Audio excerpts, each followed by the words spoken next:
अध्याय 5, 6, 7 और 8 में क्या लिखा आप देखते जरा।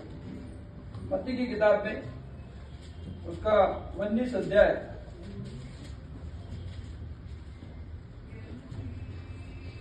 यहाँ पर लिखा है कि इस कारण मनुष्य अपने माता पिता से अलग होकर अपनी पत्नी के साथ रहेगा और वे दोनों एक तन होंगे।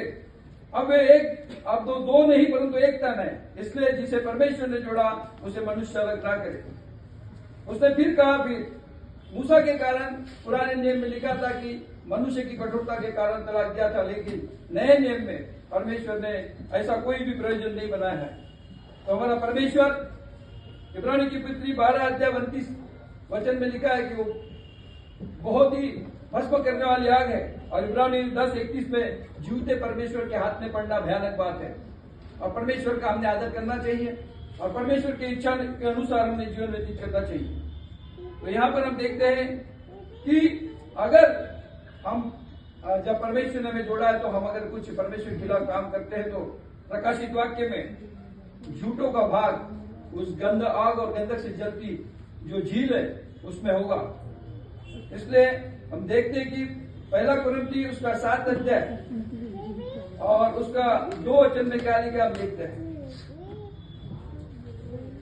1 कुरिन्थी की किताब 7 अध्याय और उसका 2 वचन में क्या लिखा आप देखते हैं।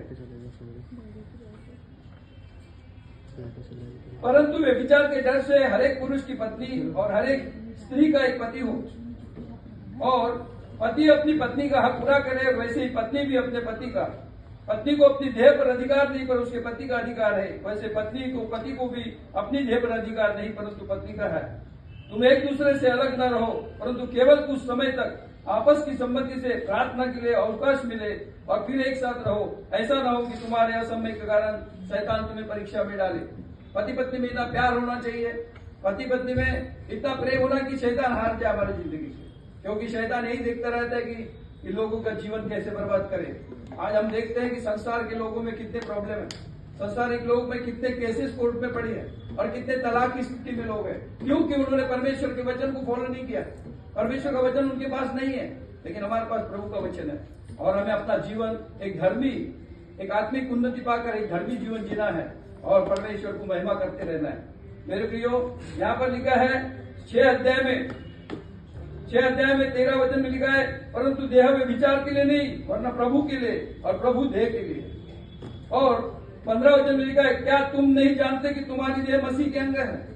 हमारी देह मसीह के अंग है, हमें उसको विचार को ना सौंपे, बुरे कामों के लिए नहीं है, हमें परमेश्वर की महिमा के लिए देह दिया है। इसलिए 16 वचन मिलेगा, क्या तुम नहीं जानते कि जो कोई यहाँ पर लिखा है कि 18 वचन में कि वे विचार से बचे रहो, जितने अन्य पाप मनुष्य करता है वो देह के बाहर है, परंतु वे विचार करने वाला अपनी देह के विरुद्ध पाप करता है। तो हमें इस वचन के अनुसार हमें पवित्र जीवन व्यतीत करना है, और वो परमेश्वर को हमें हरदम आदर देते रहना है। पति और पत्नी को आपस में पहला प्रेम भूलना नहीं। आज शादी हो रही है, पहला प्रेम निरंतर आखिर तक रहना चाहिए। पहला प्रेम कलीसिया से भी लोग करते हैं, पहले चर्च में बहुत जल्दी आते हैं, बहुत उमंग रहता है कि मुझे प्रभु यीशु एक जीवित खुदा मिला, और फिर संडे को गायब हो जाते हैं।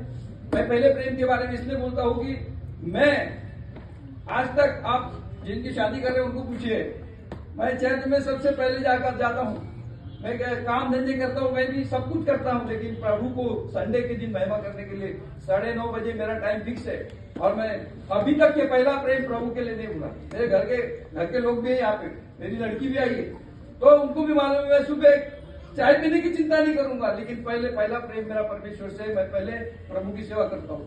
और इसीलिए ये प्रेम बना रहने से हमें बहुत आशीष और बरकत मिलती है। परमेश्वर हमें देखता है, हमारे मनों को जांचता है कि हम परमेश्वर के कितना प्यार करते हैं।